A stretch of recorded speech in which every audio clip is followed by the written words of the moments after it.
Hello ছাত্র বন্ধুরা, সবাই ভালো আছো তো? মাধ্যমিক ইতিহাস ক্লাসরুম চ্যানেলে তোমাদের আবারও স্বাগত জানাই। আমি আবার ফিরে এসেছি আরেকটা ডিজিটাল ক্লাস নিয়ে। আমরা পড়ছিলাম চতুর্থ অধ্যায়, লেখায় রেখায় জাতীয়তাবাদের বিকাশ।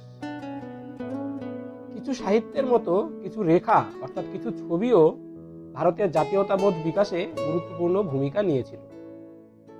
এদের মধ্যে অন্যতম হলো গগনেন্দ্রনাথ ঠাকুরের আঁকা ব্যঙ্গচিত্রগুলো। আজকে আমরা আলোচনা করব গগনেন্দ্রনাথ ঠাকুর ও তার আঁকা ব্যঙ্গচিত্রগুলির প্রসঙ্গে।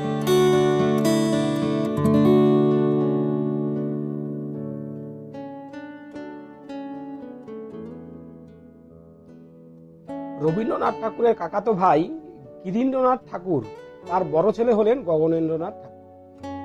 বিখ্যাত চিত্রকর অবনীন্দ্রনাথ ঠাকুর ছিলেন তার ছোট ভাই। গগনেন্দ্রনাথ মাত্র 14 বছর বয়সে পিতৃহারা হলে সংসারের সব দায়িত্ব তার কাঁধে এসে পড়ে। ফলে সে প্রথাগত শিক্ষা অর্জনের সুযোগ থেকে বঞ্চিত হয়। কিন্তু বহুমুখী প্রতিভার অধিকারী গগনেন্দ্রনাথ ঠাকুর ছোটবেলায় সেন্ট জেভিয়ার স্কুলে পড়ার সময় প্রথাগত নিয়মে কিছুটা ছবি আঁকা শিখলেও তারপর আর সেভাবে ছবি আঁকা হয়নি। বরং ডিজাইনিং, গার্ডেনিং, অভিনয়, মঞ্চসজ্জা, গৃহসজ্জা এইসব কাজে তিনি নিজেকে মাতিয়ে রেখেছিলেন। সে সময় ঠাকুর বাড়িতে রবীন্দ্রনাথের যে নাটকগুলো মঞ্চস্থ হতো তার মঞ্চসজ্জা ও পোশাক পরিকল্পনা গগনেন্দ্রনাথই করতেন। বৃদ্ধ বয়সে রবীন্দ্রনাথ যে আলখাল্লা জাতীয় পোশাক পরতেন তার ডিজাইনও করেছিলেন গগনেন্দ্রনাথ ঠাকুর। ভাই অবনীন্দ্রনাথ ছবি আঁকা শুরু করার অন্তত 10 বছর পর গগনেন্দ্রনাথ ছবি আঁকার বিষয়ে আগ্রহী হন। 1902 সালে বিখ্যাত জাপানি চিত্রকর ওকাকুরা ভারতে আসেন। সে সময় ওকাকুরা ও তার 3 জন জাপানি সঙ্গী অবনীন্দ্রনাথের আতিথেয়তা গ্রহণ করে কিছুদিনের জন্য ঠাকুর বাড়িতে থাকেন। সেই সময় ওকাকুরা ও তার জাপানি সঙ্গীদের ছবি আঁকা দেখে তিনি ভীষণভাবে অনুপ্রাণিত হন এবং জাপানি রীতিতে বেশ কিছু ছবি আঁকতে শেখেন। এরপর 1905 সালে হঠাৎই টাইফয়েড রোগে তার বড় ছেলের মৃত্যু হলে তিনি ও তার পরিবারের সকলেই ভীষণ শোকবিহ্বল হয়ে পড়ে।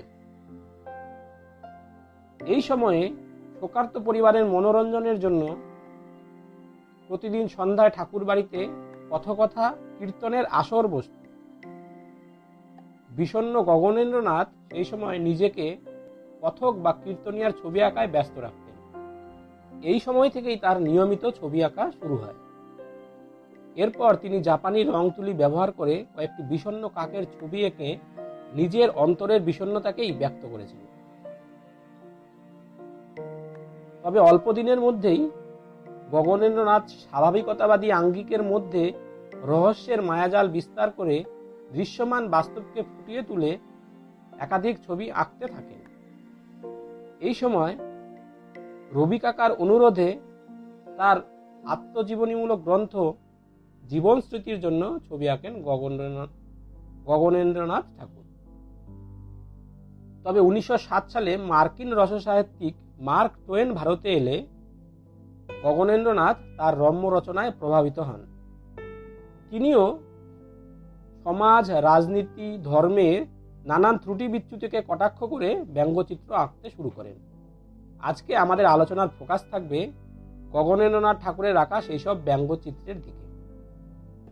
গগনেন্দ্রনাথের ব্যঙ্গচিত্রের বিষয়বস্তু ছিল শিক্ষিত সমাজের একাংশের হাস্যকর পাশ্চাত্য প্রিয়তা, তাদের নৈতিক ও চারিত্রিক অধঃপতন, তাদের চিন্তাধারার দৈন্যতা, ধর্ম ব্যবসায়ী ব্রাহ্মণ শ্রেণীর শঠতা, প্রবঞ্চনা, জাতপাতের গোঁড়ামি, পুরুষতান্ত্রিক সমাজে নারী জাতির বঞ্চনা ও অসহায়তা, ঔপনিবেশিক শিক্ষা ব্যবস্থার সীমাবদ্ধতা, গান্ধীবাদী রাজনীতির অসারতা প্রভৃতি।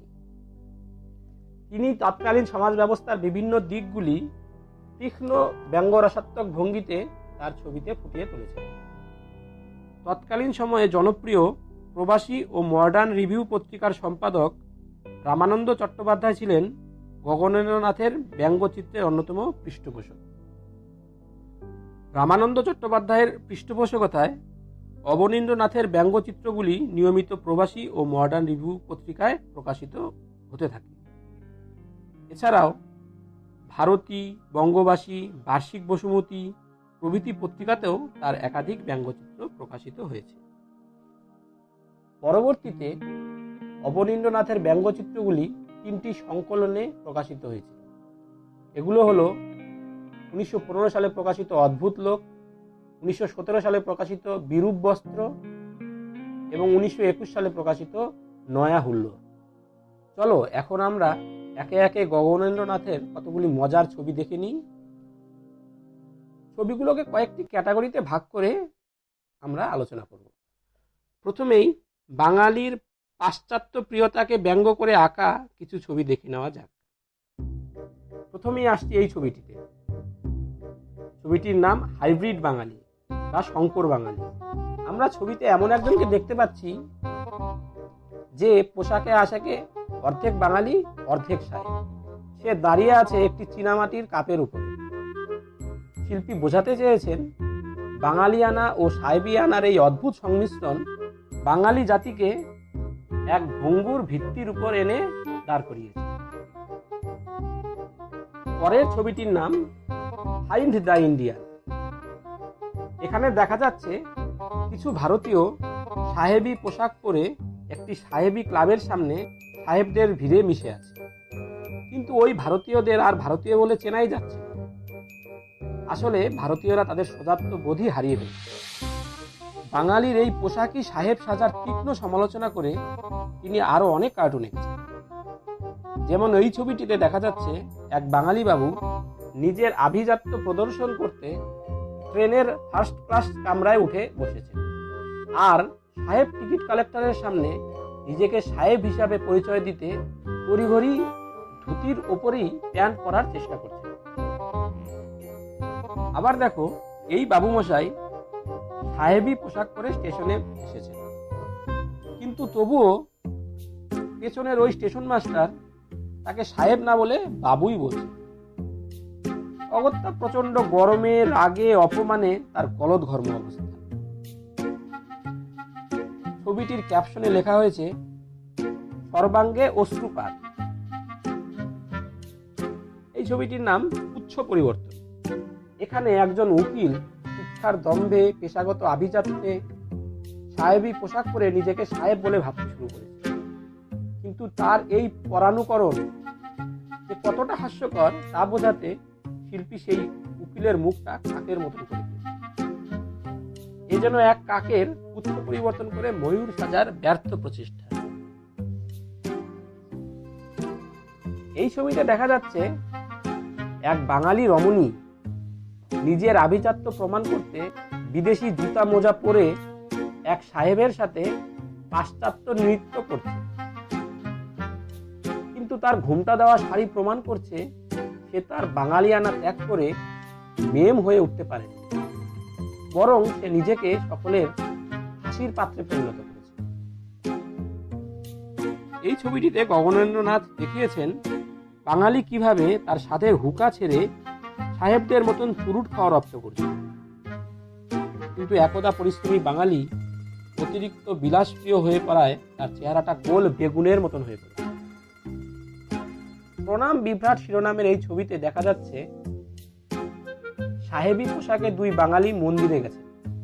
একজন তো তবু ভগবানকে প্রণাম করছে, আরেকজনকে দেখো সাহেবী কায়দায় মাথা থেকে টুপিটা অল্প তুলে ভগবানকে অভিবাদন জানাচ্ছে। বাবু সমাজের এ এক হাস্যকর পাশ্চাত্য অনুকরণ। সত্যি সেই সময় বাঙালির পাশ্চাত্য প্রিয়তা এক লজ্জাজনক পর্যায়ে পৌঁছে গিয়েছিল। শিক্ষিত বাঙালি সমাজের পাশ্চাত্য প্রিয়তা নিয়ে চিত্রিত এসব ব্যঙ্গচিত্র তৎকালীন বাঙালি সমাজকে আয়নার সামনে এনে দাঁড় করিয়েছিল। এবার আমরা দেখে নিই গগনেন্দ্রনাথ ব্রাহ্মণ শ্রেণীর ভণ্ডামিকে কিভাবে তার ব্যঙ্গচিত্রের মাধ্যমে আক্রমণ করেছে। হলো ব্রাহ্মণ নামে এই ছবিটি দেখো।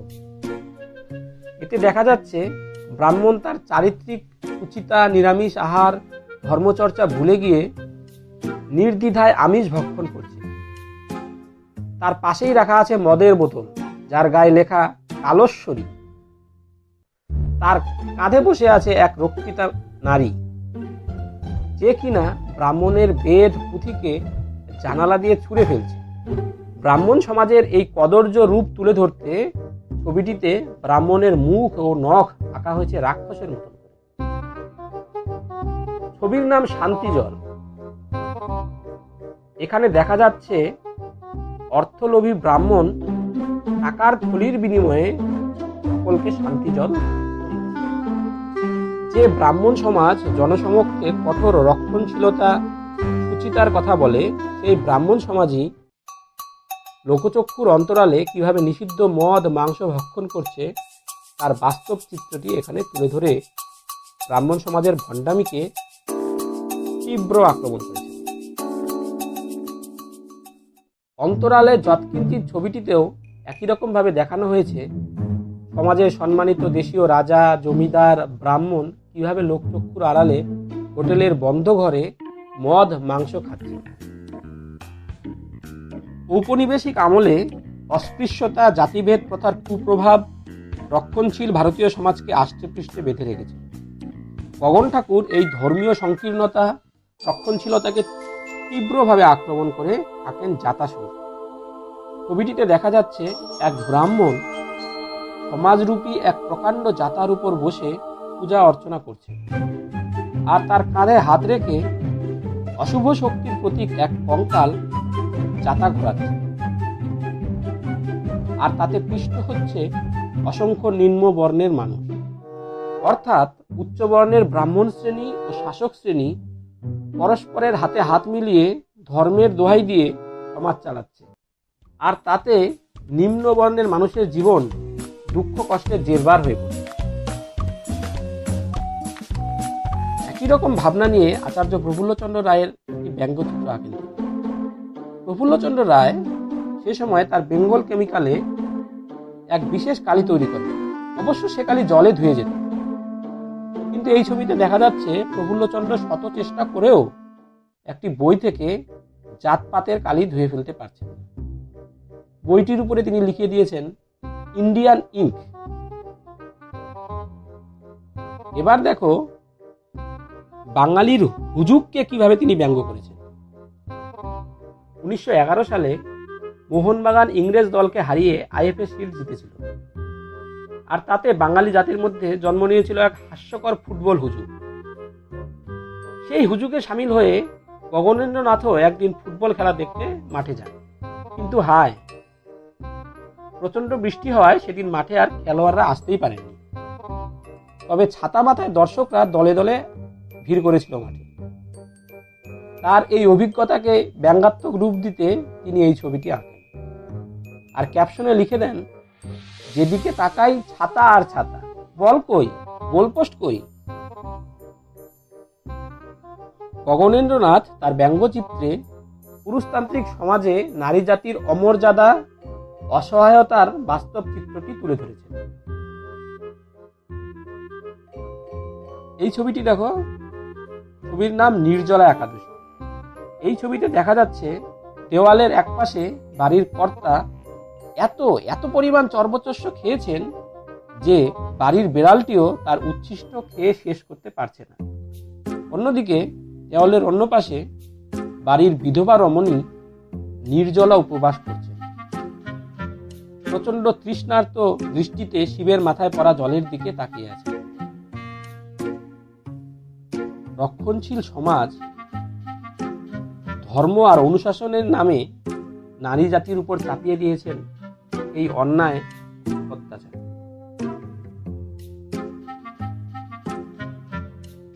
এই ছবিতে দেখা যাচ্ছে বাবুমশাই কেটা দুরস্ত পোশাক পরে লাঠি হাতে চুরুট টানতে টানতে নিশ্চিন্তে আগে আগে হেঁটে যাচ্ছে, আর তার পেছনে তার স্ত্রী ব্যাগ, বোচকা, মিষ্টির হাড়ি, জলের বোতল, কোলের শিশু সন্তান, এমনকি সঙ্গে আরো 2টি সন্তানকে নিয়ে তাকে অনুসরণ করছে।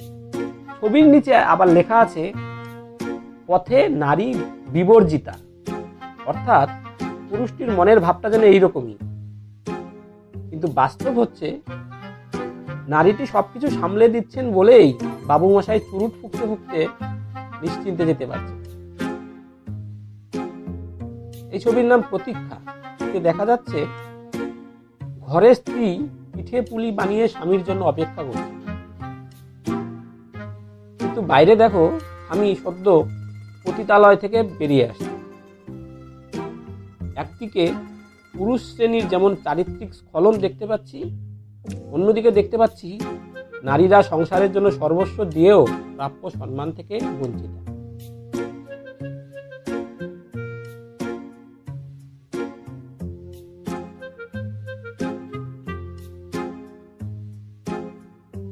গগনেন্দ্রনাথ ঠাকুর ভারতের ঔপনিবেশিক শিক্ষা ব্যবস্থার সমালোচনা করে শিক্ষা ও শিক্ষা নিয়ে রাজনীতি প্রসঙ্গে কয়েকটি ব্যঙ্গচিত্র আঁকেন। বিদ্যার কারখানা চিত্রে তিনি ঔপনিবেশিক শিক্ষা ব্যবস্থার যান্ত্রিকতাকে তীব্র ব্যঙ্গাত্মকভাবে ফুটিয়ে তুলেছেন। এই ছবিতে দেখা যাচ্ছে মোটা মোটা বই দিয়ে তৈরি একটি বিদ্যার কারখানা।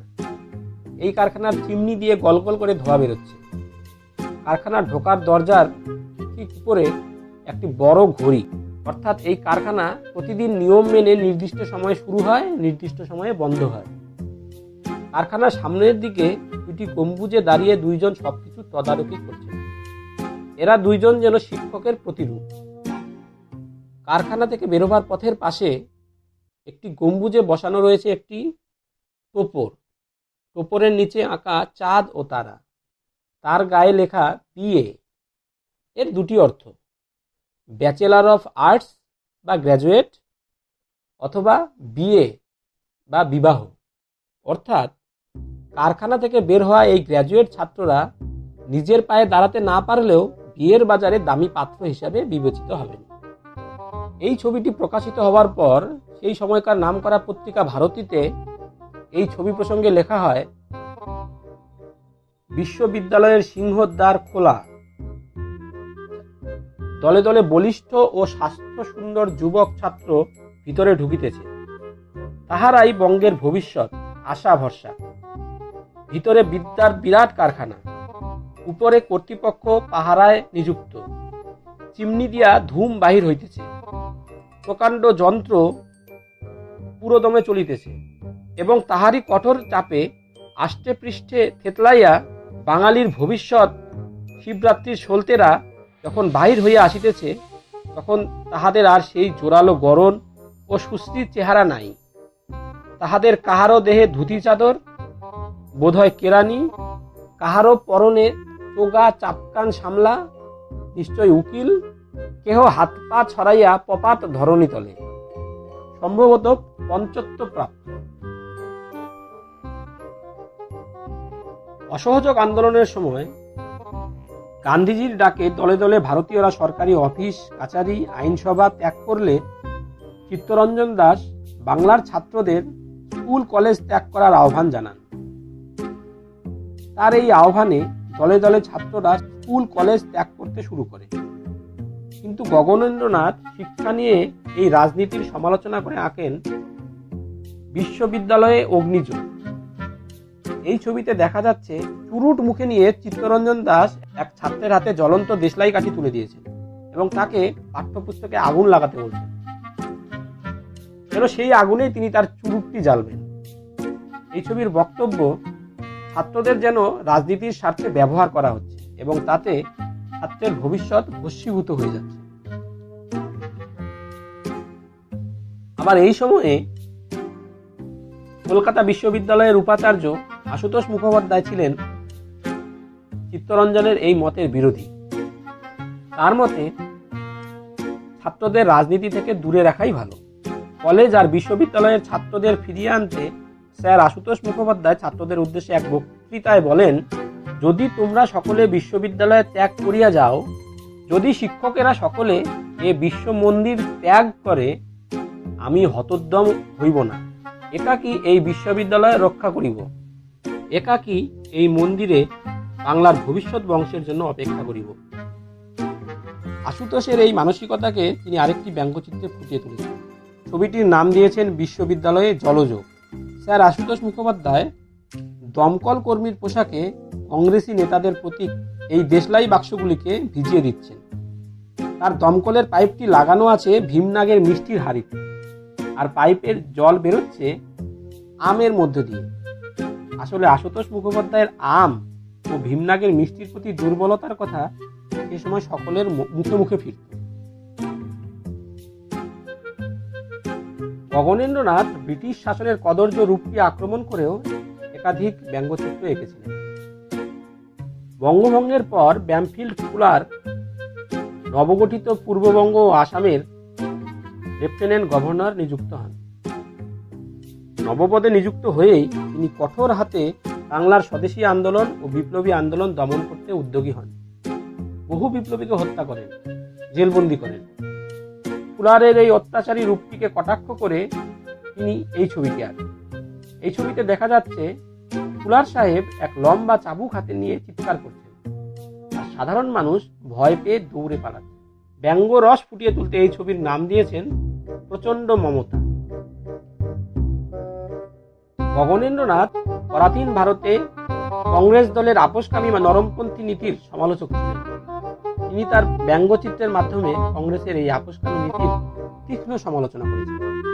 গান্ধীজি অসহযোগ আন্দোলনের সময় চরকা নিয়ে অতিরিক্ত মাতামাতি করলে গগনেন্দ্রনাথ এই ছবিটি আঁকেন। এতে দেখা যাচ্ছে সবকিছু ধ্বংস হয়ে গেছে, কিন্তু চরকা অক্ষতভাবে আকাশে। অসহযোগ আন্দোলনের সময় গগনেন্দ্রনাথ আরেকটি ছবি আঁকেন, জগদীশের ধ্যানভঙ্গ। আমরা জানি জগদীশচন্দ্র আবিষ্কার করেছিলেন গাছের প্রাণ আছে, আর এই ছবিতে দেখা যাচ্ছে অসহযোগ আন্দোলনের উত্তাল সময়ে 5 গাছ চাঁদা চাইছে, পদ্ম গাছ বন্দে মাতরম ধ্বনি দিচ্ছে, লজ্জাবতী গাছ লজ্জা না পেয়ে নিজেই সেম সেম ধ্বনি তুলছে। আর গাছেদের এই হই হট্টগোলে জগদীশচন্দ্রের ধ্যান ভেঙে যাচ্ছে। আসলে রাজনৈতিক অস্থিরতা ও গান্ধীবাদীর রাজনীতির অসারতাকে ব্যঙ্গ করতে তিনি এই ছবিটি আঁকেন। গগনেন্দ্রনাথ রাজা রামমোহন রায়কে নিয়েও একটি ব্যঙ্গচিত্র আঁকেন। এই চিত্রে দেখা যাচ্ছে রাজার এক প্রকাণ্ড মূর্তি, কিন্তু একদল ক্ষুদে মানুষ দড়ি বেঁধে রাজার মূর্তিকে ভেঙে ফেলার চেষ্টা করে। আসলে একসময় কংগ্রেসী নেতারা রাজা রামমোহন রায়ের প্রগতিশীল চিন্তা ভাবনার সমালোচনা করেছিলেন। এর বিদ্রূপ করেই গগনেন্দ্রনাথ এই ছবিটি আঁকেন। অসহযোগ আন্দোলনের অব্যাহতির পরে সুরেন্দ্রনাথ বন্দ্যোপাধ্যায় হঠাৎই প্রো চেঞ্জার দলে নাম লিখিয়ে সরকারি আইনসভায় যোগ দেওয়ার সিদ্ধান্ত নেন। ব্যক্তিগতভাবে সুরেন্দ্রনাথ গগনেন্দ্রনাথের বন্ধুস্থানীয় হলেও সুরেন্দ্রনাথের এই হঠাৎ রাজনৈতিক মত পরিবর্তনকে ব্যঙ্গ করে গগনেন্দ্রনাথ এই ছবিটি আঁকেন। ছবিতে দেখা যাচ্ছে শিশুরূপী সুরেন্দ্রনাথ ইংরেজদের কোলে বসে চকোলেট খাচ্ছেন, আর পেছনে কংগ্রেস দলের বাকি নেতারা তা দেখছেন। গগনেন্দ্রনাথের প্রিয় রবিকা অর্থাৎ রবীন্দ্রনাথ ঠাকুর তাকে খুব স্নেহ করতেন, কিন্তু গগনেন্দ্রনাথ তাকে নিয়েও রসিকতা করতে ছাড়েননি। রবীন্দ্রনাথ প্রথমবার আকাশপথে বিদেশ যাত্রা করলে গগনেন্দ্রনাথ সে প্রসঙ্গে আঁকেন বাবু মশাই উড়িতেছে। ছবিতে দেখা যাচ্ছে রবীন্দ্রনাথ আরাম কেদারায় বসে আকাশে উড়ে যাচ্ছে, তার খাতা কলমও আকাশে উঠছে। ছাত্র বন্ধুরা, ভিডিওটা অনেক লম্বা হয়ে যাচ্ছে। আসলে মজার একটি টপিককে সংক্ষেপে শেষ করতে ইচ্ছা করছে, তবে এত কথা বলা সত্ত্বেও বাদ গেল অনেক কিছুই। কার্টুন ছবি ছাড়াও গগনেন্দ্রনাথ আরো অনেক ছবি এঁকেছেন। তিনি প্রথম ভারতীয় শিল্পরীতিতে কিউবিজম পদ্ধতি চালু করেছিলেন এবং কিউবিজম পদ্ধতিতে একাধিক ছবি এঁকেছেন। এছাড়াও একজন শিল্প সংগঠক হিসাবে তার অসামান্য অবদান ছিল। যা হোক, আজকের প্রথম পর্বের আলোচনা আমরা এখানেই শেষ করি। ছাত্র বন্ধুরা, তোমরা এতদিনে নিশ্চয়ই জেনে গেছো প্রথম পর্বের আলোচনার শেষে আমি আলোচ্য অংশ থেকে পরীক্ষায় আসার মতন প্রশ্নগুলো নিয়ে কথা বলি। তবে অযথা ভিডিওর দৈর্ঘ্য না বাড়িয়ে আমি এই প্রশ্নগুলো ডেসক্রিপশন বক্সে দিয়ে দিই। তোমরা প্রশ্নগুলো দেখে নিও, উত্তরগুলি মুখস্থ ও আত্মস্থ করো। আর কোনো প্রশ্নের উত্তর জানা না থাকলে বা নতুন কোনো প্রশ্ন থাকলে কমেন্ট সেকশনে লিখে দিও। তবে শেষ অংশে আমি এই আলোচ্য বিষয় থেকে আসার মতন বড় প্রশ্নটি কিভাবে লিখতে হয় তা আলোচনা করি। গগনেন্দ্রনাথ তার ব্যঙ্গচিত্রের মাধ্যমে কিভাবে ঔপনিবেশিক শাসনের সমালোচনা করেছেন, বা ভারতের জাতীয়তাবোধ বিকাশে গগনেন্দ্রনাথের ব্যঙ্গচিত্রের ভূমিকা আলোচনা করে। এই প্রশ্নের উত্তরে প্রথমে একটা ভূমিকা লিখবে। ভূমিকায় লিখতে পারো, ঠাকুর পরিবারের সদস্য ও সম্পর্কে রবীন্দ্রনাথ ঠাকুরের ভাইপো গগনেন্দ্রনাথ ঠাকুর প্রাচ্য ও পাশ্চাত্যের বিভিন্ন ধারায় ছবি আঁকলেও মূলত তার ব্যঙ্গচিত্রগুলোর জন্য ভারতীয় চিত্রশিল্পের ইতিহাসে বিশেষ স্থান দখল করে আছে। তার ব্যঙ্গচিত্রগুলির প্রধান বিষয়বস্তু ছিল সমাজের ধনী ও অভিজাত শ্রেণীর ক্রিয়াকলাপ, ঔপনিবেশিক শাসন ব্যবস্থার সমালোচনা এবং আপোষকামী রাজনীতির অন্তঃসার শূন্যতা। এর পরের পয়েন্টে তোমরা লিখবে উল্লেখযোগ্য ব্যঙ্গচিত্র সমূহ। তোমরা লিখবে রামানন্দ চট্টোপাধ্যায়ের পৃষ্ঠপোষকতায় প্রবাসী ও বেঙ্গল রিভিউ পত্রিকায় গগনেন্দ্রনাথের ব্যঙ্গচিত্রগুলি নিয়মিত প্রকাশিত হতো। এছাড়া পরবর্তীতে 3টি সংকলনে ব্যঙ্গচিত্রগুলি প্রকাশিত হয়েছিল। এগুলো হলো অদ্ভুত লোক, বিরূপ বস্ত্র ও নয়া হুল্লোড়। তার আঁকা উল্লেখযোগ্য কয়েকটি ব্যঙ্গচিত্র হলো নাচের দৃশ্য, স্থলব্রাহ্মণ, জাতাসুর, প্রণাম বিভ্রাট, নির্জলা একাদশী, জগদীশের স্বপ্নভঙ্গ প্রভৃতি। এর পরের পয়েন্টের নাম দেবে ব্যঙ্গচিত্রে ঔপনিবেশিক সমাজের সমালোচনা। গগনেন্দ্রনাথ তৎকালীন সমাজের মানুষজনের বিভিন্ন ত্রুটি বিচ্যুতিগুলি তীক্ষ্ণ ব্যঙ্গরসাত্মক ভঙ্গিতে সমালোচনা করেছেন। এরপর সাব পয়েন্ট করে এক এক করে কতগুলো বিষয় আলোচনা করবে। প্রথমে লিখবে সমাজের উচ্চ শ্রেণীর সমালোচনা। এতে লিখবে গগনেন্দ্রনাথ সমাজের উচ্চ শ্রেণীর মানুষদের সঠতা, প্রবঞ্চনা, চারিত্রিক এবং নৈতিক অধঃপতন, সমাজের অন্য শ্রেণীর প্রতি উন্নাসিক মানসিকতা সহ বিভিন্ন বিষয় তার ব্যঙ্গচিত্রে তুলে ধরেছেন। যেমন অন্তরালে যৎকিঞ্চিৎ ছবিতে দেখিয়েছেন সমাজের উচ্চাসনে থাকা দেশীয় রাজা, জমিদার, ব্রাহ্মণ পর্দার অন্তরালে নিষিদ্ধ মদ মাংস খাচ্ছে। বড় মানুষ চিত্রে দেখিয়েছেন একজন ধনলোভী জমিদার কিভাবে অসহায় সাধারণ মানুষকে তাড়া করছে। এরপর তোমরা লিখতে পারো বাবু সংস্কৃতির সমালোচনা।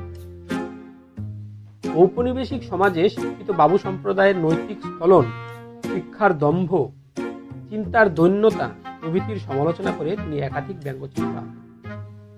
প্রতীক্ষা চিত্রে বাবুদের পতিতালয়ে গমন, উচ্চ পরিবর্তন চিত্রে বাঙালি উকিলের শিক্ষা ও অর্থের দম্ভকে কটাক্ষ করেছে। এর পরের পয়েন্টের নাম লিখতে পারো অন্ধ পাশ্চাত্য প্রিয়তার সমালোচনা। গগনেন্দ্রনাথ তার একাধিক ব্যঙ্গচিত্রে বাঙালির পাশ্চাত্য প্রিয়তা, পোশাকে আশাকে সাজার হাস্যকর প্রয়াস, নিজস্ব সংস্কৃতি ভুলে গিয়ে সাহেবী কায়দার অনুকরণ প্রভৃতি প্রবণতার সমালোচনা করেছে। শঙ্কর বাঙালি, ট্রেনে পোশাক বিভ্রাট, সর্বাঙ্গে অশ্রুপাত প্রভৃতি ছবি এর উদাহরণ। নাচের দৃশ্য ছবিতে দেখা যাচ্ছে এক বাঙালি নারী শাড়ি পরে সাহেবী কায়দায় নৃত্য করার হাস্যকর চেষ্টা করছে। এরপর তোমরা লিখবে ব্রাহ্মণ শ্রেণীর সঠতা, প্রবঞ্চনার সমালোচনা। গগনেন্দ্রনাথ ফল ব্রাহ্মণ, অন্তরালে যৎকিঞ্চিৎ, শান্তিজল প্রভৃতি চিত্রে ব্রাহ্মণ শ্রেণীর নৈতিক স্খলন, চারিত্রিক দ্বিচারিতা, অর্থলোলুপতা প্রভৃতিকে তীব্র কটাক্ষ করেছে। এরপরের পয়েন্টে লিখবে জাতপাতের সমালোচনা। অবনীন্দ্রনাথ ইন্ডিয়ান ইঙ্ক চিত্রে দেখিয়েছেন বিজ্ঞানী প্রফুল্লচন্দ্র রায় শত চেষ্টা করেও ভারতীয় সমাজের জাতপাতের কালি ধুয়ে ফেলতে পারছেন। জাতাসুর চিত্রে দেখা যাচ্ছে একজন ব্রাহ্মণ ও কঙ্কালরূপী শাসক কিভাবে সমাজের নিম্ন বর্ণের মানুষকে পিষে মারছে। এরপর লিখবে নারী প্রবঞ্চনার সমালোচনা। গগনেন্দ্রনাথ পুরুষতান্ত্রিক সমাজে নারী জাতির অসহায়তা, অমর্যাদার বাস্তব চিত্র তুলে ধরে এঁকেছেন নির্জলা একাদশী, পথে নারী বিবর্জিতা, প্রতীক্ষা প্রভৃতি ছবি। এরপর লিখবে ঔপনিবেশিক শিক্ষা ব্যবস্থার সমালোচনা। গগনেন্দ্রনাথ তার ব্যঙ্গচিত্রে ঔপনিবেশিক শিক্ষা ব্যবস্থার যান্ত্রিকতার সমালোচনা করে আঁকেন বিদ্যার কারখানা। এখানে ছাত্ররা পিষ্ট হয়ে অকর্মণ্য তৈরি হচ্ছে, কিন্তু বিয়ের বাজারে তারা অমূল্য সম্পদ। শিক্ষা নিয়ে রাজনীতি প্রসঙ্গে তিনি আঁকেন বিদ্যালয়ে অগ্নিযোগ ও বিদ্যালয়ে জলযোগ। এরপর লিখবে আপোষকামী রাজনীতির সমালোচনা।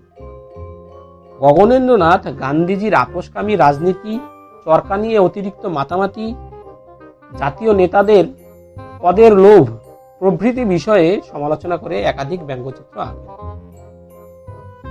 এছাড়াও বাঙালির ফুটবল হুজুগ, ব্রিটিশ প্রশাসকের অত্যাচারী রূপ, রবীন্দ্রনাথের বিমান যাত্রা সহ আরো নানা প্রসঙ্গে ব্যঙ্গচিত্র এঁকেছেন। সবশেষে তোমরা একটা উপসংহার লিখবে, অথবা এই পয়েন্টের নাম দিতে পারো জাতীয়তাবাদ প্রসারে ভূমিকা। এতে লিখবে, ঔপনিবেশিক শাসন ব্যবস্থার যে কুপ্রভাব ভারতীয় সমাজে পড়েছিল তার থেকে পরিত্রাণের উপায় খুঁজতে গগনেন্দ্রনাথ ঠাকুর ব্যঙ্গচিত্রকে হাতিয়ার করে নিয়েছিলেন। তার আঁকা ব্যঙ্গচিত্রগুলি ভারতীয়দের এক আয়নার সামনে এনে দাঁড় করিয়েছে, যা দেশবাসীকে দেশীয় সংস্কৃতি ও ঐতিহ্যের প্রতি অনুরাগ ফিরিয়ে আনতে অনুপ্রাণিত করেছিল। দেশবাসীর মনে ব্রিটিশ বিরোধী ঘৃণার উদ্রেক ঘটিয়ে জাতীয়তাবাদী চেতনা জাগ্রত করেছিল। বড়লাট চেমসফোর্ড গগনেন্দ্রনাথের ব্যঙ্গচিত্র দেখলেই রেগে যেতেন। জাতীয়তাবোধ বিকাশে তার এই স্বতন্ত্র ভূমিকার জন্য তিনি আজও স্মরণীয় হয়ে আছেন।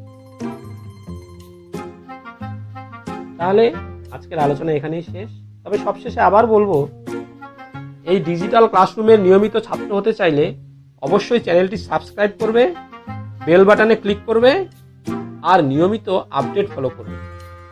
আর আরো বেশি বেশি করে ভিডিও পেতে চাইলে আমাকে কমেন্ট করে উৎসাহিত করবে। আজ তাহলে এই পর্যন্তই। তোমরা সবাই ভালো থেকো, সুস্থ থেকো আর মন দিয়ে পড়াশোনাটা করো।